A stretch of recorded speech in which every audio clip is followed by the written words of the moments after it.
Welcome back dear students. आज हम discuss करने वाले हैं यूज़र डिफाइंड फंक्शन का third type, that is return type without argument. तो जैसा कि इसका नाम से ही पता चल रहा है, जो हमारा फंक्शन होगा वो विदाउट आर्ग्यूमेंट, मतलब कोई भी आर्ग्यूमेंट्स नहीं लेगा। आर्ग्यूमेंट्स मीन्स पैरामीटर भी बोल सकते हैं हम। और क्योंकि रिटर्न टाइप है, इसका मतलब वो वैल्यू रिटर्न ज़रूर करेगा। तो यदि हम इसको डायग्रामेटिकली देखें तो जो मेन फंक्शन है उसमें जब हम उस यूज़र डिफाइंड फंक्शन को कॉल करेंगे तो मेन से जो कंट्रोल है वो चला जाएगा उस फंक्शन के पास, फिर वो फंक्शन एग्जीक्यूट होगा और लास्ट में जो उसने कैलकुलेशन परफॉर्म की है वो वैल्यू रिटर्न कर देगा, दैट इज़ डेटा रिटर्न करेगा। प्लस जो कंट्रोल मेन ने इसको दिया था वो जब काम पूरा कंप्लीट हो गया है तो अब कंट्रोल भी फिर से रिटर्न कर देगा मेन फंक्शन को। ठीक है, तो अब हम इसका एक प्रोग्राम देख लेते हैं। ये है हमारा प्रोग्राम। क्योंकि हम सम वाला फंक्शन लेकर के ही एग्जाम्पल देख रहे थे अभी तक, तो हम उसी को कंटिन्यू करते हैं ताकि आपको डिफरेंस इजीली समझ में आ पाए। ठीक है, तो यहाँ पर क्या हुआ है हमारे पास कि दो हेडर फाइल्स के बाद हमने एक फंक्शन को डिक्लेयर किया है। क्योंकि सेमीकोलन लगा हुआ है, इसका मतलब है कि ये क्या है, हमारे फंक्शन की डिक्लेरेशन। ये जस्ट कंपाइलर को नोटिफाई करने के लिए है कि इस नाम से आगे एक फंक्शन आने वाला है जिसको कहीं ना कहीं कॉल भी किया होगा और कहीं पर उसकी डेफिनेशन भी होगी। तो हम लिख देते हैं कि यहाँ पर कॉलिंग हो रही है फंक्शन की and here it is defined, तो यहाँ पर उसकी डेफिनेशन है। क्लियर? चलिए, तो अब कंटिन्यू करते हैं हम। तो जैसे ही कंपाइलर को पता चला कि आगे इस टाइप का कोई फंक्शन आ सकता है, तो अब क्या होगा, यहाँ मेन फंक्शन में आए, एग्जीक्यूशन हमेशा मेन फंक्शन से ही शुरू होगा। भले ही हमारे प्रोग्राम में मल्टीपल यूज़र डिफाइंड फंक्शंस हों, लेकिन हमेशा हर प्रोग्राम का एग्जीक्यूशन मेन फंक्शन से शुरू होगा। क्लियर? तो मेन फंक्शन में जब गए तो यहाँ पर एक वेरिएबल डिक्लेयर किया गया है x नाम का, और उसका टाइप क्या है, इंटीजर।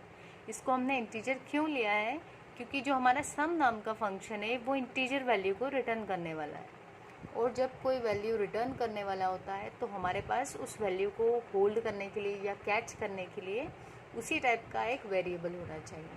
ठीक है, तो हमने एक वेरिएबल ले लिया और x इक्वल्स टू सम, यहाँ पर हमने अपने सम नाम वाले यूज़र डिफाइंड फंक्शन को कॉल करवा दिया। जैसे ही कंट्रोल हमारा इस लाइन पर आएगा, क्योंकि equal to symbol left associative होता है, इसका मतलब जो लेफ़्ट साइड में वैल्यू वो कैलकुलेट करता है उसको असाइन करता है राइट साइड में, सॉरी राइट साइड में जो कैलकुलेशन होती है उसको असाइन करता है वो लेफ़्ट साइड में।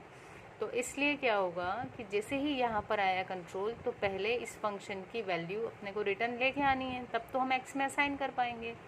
तो यहाँ से हम गए किसके पास, इस फंक्शन के पास, कंट्रोल आ गया। ठीक, देन वन बाय वन इसने एग्जीक्यूट किया। अब देखिए, क्योंकि यहाँ पर कोई भी आर्ग्यूमेंट नहीं आई है मेन फंक्शन की तरफ से, इसका मतलब जिन भी वेरिएबल्स पे एडिशन परफॉर्म करना है वो इस फंक्शन को खुद ही यूज़र से लेना पड़ेगा। ठीक है, तो क्योंकि यूज़र से इसी को लेना है तो हमने इसलिए cout enter two values message इस फंक्शन में लिखा है। ठीक है, सी इन के थ्रू हमने दो वैल्यूज़ रीड करवा ली हैं, और थर्ड वेरिएबल जो था सी नाम का, उस वेरिएबल में हमने ए और बी को ऐड करवा दिया और वैल्यू असाइन करवा दी। तो जो भी सम था फाइनल पूरी कैलकुलेशन का वो आ चुका है सी में। तो हमें यही जो वैल्यू थी वो रिटर्न करवानी है। तो वैल्यू को रिटर्न करवाने के लिए हम रिटर्न कीवर्ड यूज़ करते हैं। ठीक है, तो जैसे ही हम लिखेंगे रिटर्न सी, तो जो वैल्यू थी वो आ जाएगी इस एक्स के पास में, और ये जो नेक्स्ट वाली लाइन थी इसके बाद कंट्रोल भी आ गया हमारे यहाँ पर। ठीक, तो कंट्रोल आ गया जैसे ही यहाँ, तो जो एक्स में वैल्यू आ गई थी सी वाली, वो अब हम यहाँ प्रिंट करवा देंगे।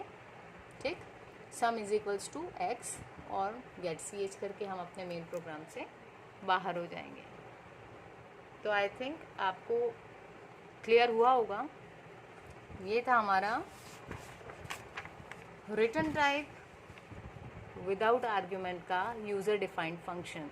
ठीक है, जहाँ पर मेन फंक्शन से सिर्फ कंट्रोल गया था, और जो आर्ग्यूमेंट्स थी वो इसने यहीं पर यूज़र से वैल्यूज़ ली, कहीं से भी इसको आर्ग्यूमेंट पास नहीं हुई, लेकिन जब डेटा की बारी आई तो इन्होंने रिटर्न कीवर्ड यूज़ करके इस फंक्शन ने डेटा रिटर्न किया, किसे, मेन फंक्शन को, और मेन फंक्शन ने उसको किस में होल्ड किया, एक वेरिएबल के अंदर। सो आई थिंक गाइस आपको यहाँ पर क्लियर हुआ होगा कि रिटर्न टाइप विदाउट आर्ग्यूमेंट जो यूज़र डिफाइंड फंक्शन होता है ये कैसे काम करता है।